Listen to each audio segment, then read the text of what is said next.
Hello all, PSC turning പോയിൻറ്റിൻ്റെ പുതിയൊരു വീഡിയോയിലേക്ക് സ്വാഗതം. ഇന്നത്തെ വീഡിയോയിൽ 2023-24 PSC പരീക്ഷകളിൽ ചോദിച്ച മലയാളത്തിൻ്റെ ചോദ്യങ്ങളാണ് നോക്കുന്നത്.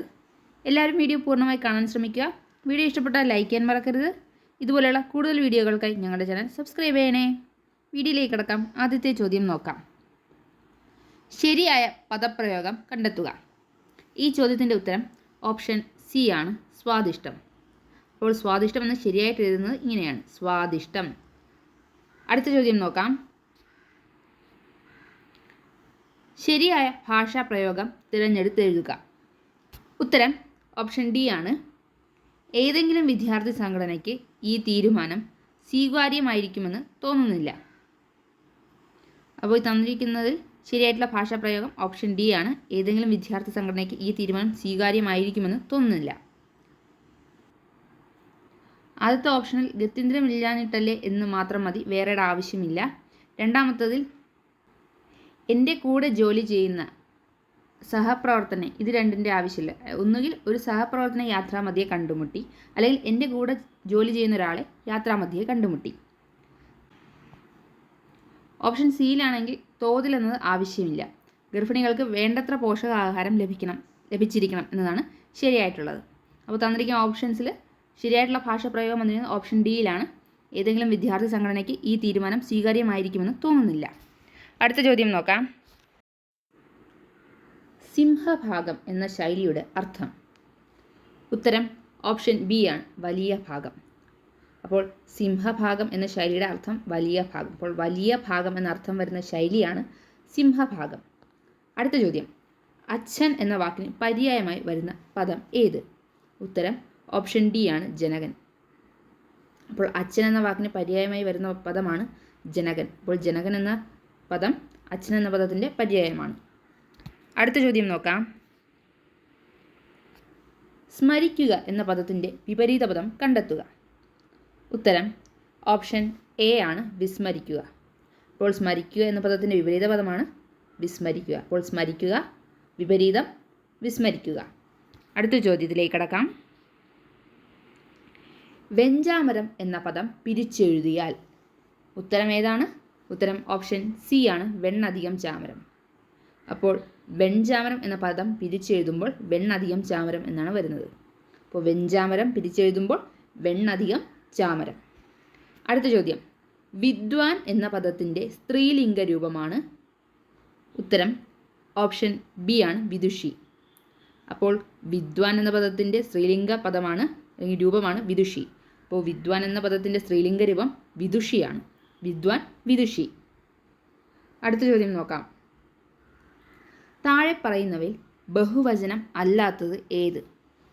ഉത്തരം ഓപ്ഷൻ എ ആണ്, ഭാഗവതർ. അപ്പോൾ തന്നിരിക്കുന്ന ഓപ്ഷൻസിൽ ബഹുവചനമല്ലാത്തത് ഭാഗവതരാണ്. അപ്പോൾ മർത്യർ, സമർത്ഥർ, ആസ്വാദകർ എന്നതൊക്കെ ബഹുവചനമാണ്. അപ്പോൾ മർത്യർ, സമർത്ഥർ, ആസ്വാദകർ എന്നതൊക്കെ ബഹുവചനമാണ്. ഭാഗവതർ ബഹുവചനം അല്ല. അടുത്ത ചോദ്യം നോക്കാം. Practice makes a man perfect എന്നതിൻ്റെ ഉചിതമായ മലയാള ശൈലി കണ്ടെത്തുക. ഉത്തരം ഓപ്ഷൻ സി ആണ്, നിത്യാഭ്യാസി ആനയെ എടുക്കും. Practice makes a man perfect എന്നതിൻ്റെ ഉചിതമായ മലയാള ശൈലിയാണ് നിത്യാഭ്യാസി ആനയെ എടുക്കും. അപ്പോൾ നിത്യാഭ്യാസി ആനയെ എടുക്കും എന്ന മലയാള ശൈലിയുടെ ഉചിതമായൊരു ഇംഗ്ലീഷ് ശൈലിയാണ് practice makes a man perfect എന്നത്.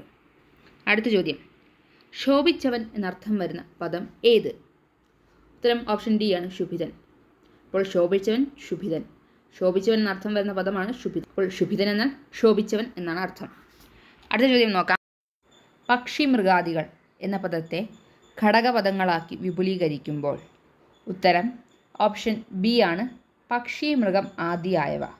പക്ഷി മൃഗാദികൾ എന്ന പദത്തെ ഘടകപദങ്ങളാക്കി വിപുലീകരിക്കുമ്പോൾ പക്ഷി, മൃഗം ആദിയായവ. അപ്പോൾ പക്ഷി മൃഗാദികൾ, പക്ഷി, മൃഗം ആദിയായവ എന്നാണ് ഘടകപദങ്ങളാക്കി വിപുലീകരിക്കുന്നത്. അടുത്ത ചോദ്യം. താഴെ തന്നിട്ടുള്ളവയിൽ രൂപം കൊണ്ട് ബഹുവചനമാണെന്ന് തോന്നുമെങ്കിലും ഏകവചനമായ പദം ഏത്?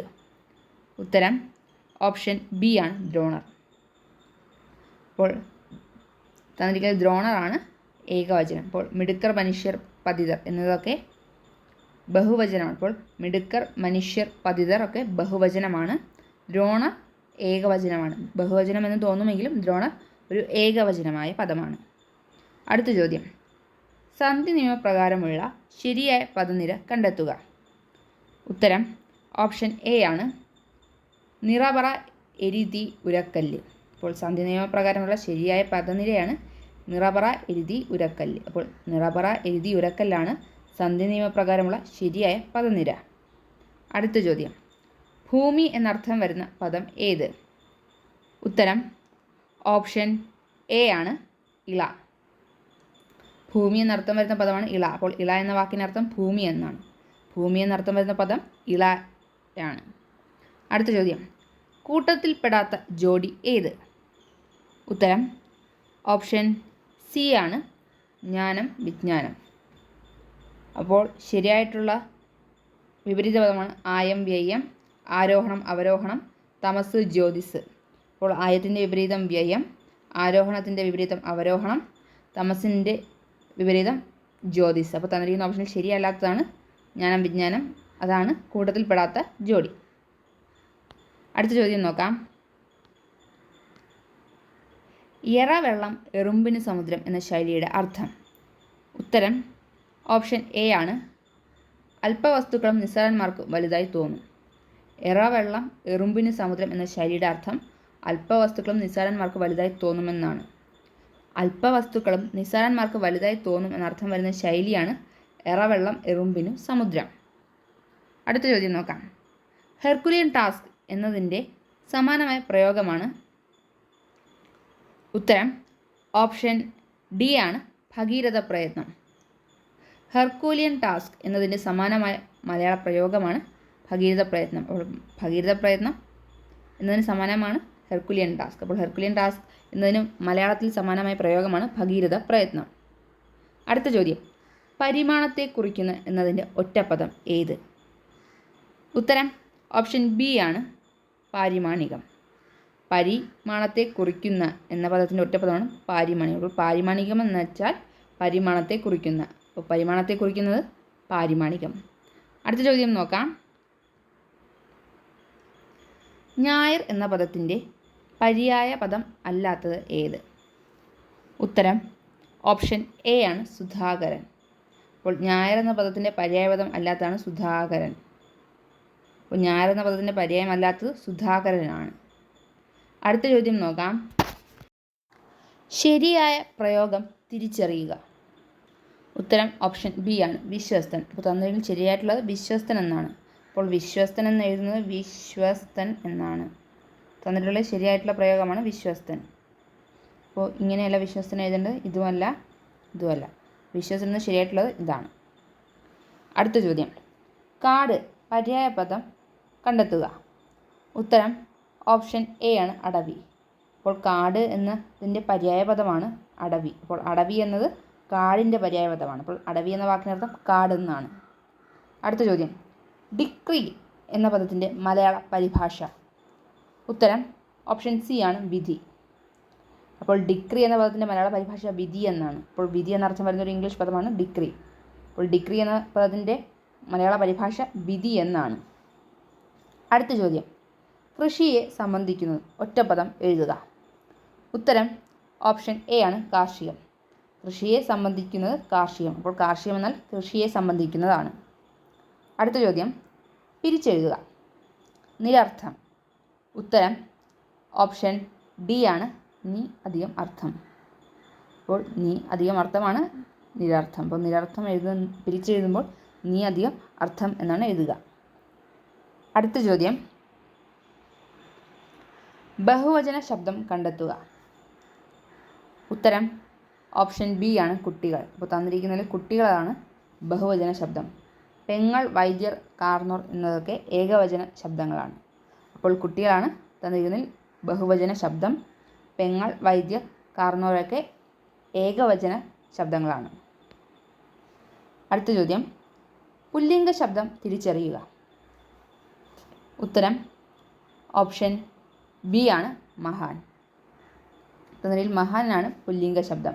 നങ്ങ്യാർ, പ്രൊഫി, ബ്രാഹ്മണി ഇതൊക്കെ സ്ത്രീലിംഗ ശബ്ദങ്ങളാണ്. അപ്പോൾ നങ്ങ്യാർ പ്രൊഫി ബ്രാഹ്മണി സ്ത്രീലിംഗ ശബ്ദമാണ്. മഹാനാണ് പുല്ലിംഗ ശബ്ദം. അടുത്ത ചോദ്യം, വിപരീത പദം കണ്ടെത്തുക. ആരോഹണം. ഉത്തരം ഓപ്ഷൻ സി ആണ്, അവരോഹണം. അപ്പോൾ ആരോഹണത്തിൻ്റെ വിപരീതമാണ് അവരോഹണം. അപ്പോൾ ആരോഹണത്തിൻ്റെ വിപരീതം അവരോഹണമാണ്. അടുത്ത ചോദ്യം, മഹത് അധികം ചരിതം ചേർത്തെഴുതുക. ഉത്തരം ഓപ്ഷൻ എ ആണ്, മഹച്ചരിതം. അപ്പോൾ മഹത് അധികം ചരിതം എന്ന് ചേർത്തെഴുതുമ്പോൾ മഹച്ചരിതമാകുന്നു. അപ്പോൾ മഹച്ചരിതം പിരിച്ചെഴുതുന്നത് മഹത് അധികം ചരിതം. അപ്പോൾ മഹത് അധികം ചരിതം മഹച്ചരിതമാണ്. അടുത്ത ചോദ്യം, സമാന പദം കണ്ടെത്തുക. ധരണി. ഉത്തരം ഓപ്ഷൻ എ ആണ്, ഭൂമി. അപ്പോൾ ധരണിക്ക് സമാനമായ പദമാണ് ഭൂമി. അപ്പോൾ ഭൂമി എന്നർത്ഥം വരുന്നൊരു പദമാണ് ധരണി. ഇന്നത്തെ വീഡിയോ ഇവിടെ തീരുകയാണ്. Thank you all for watching.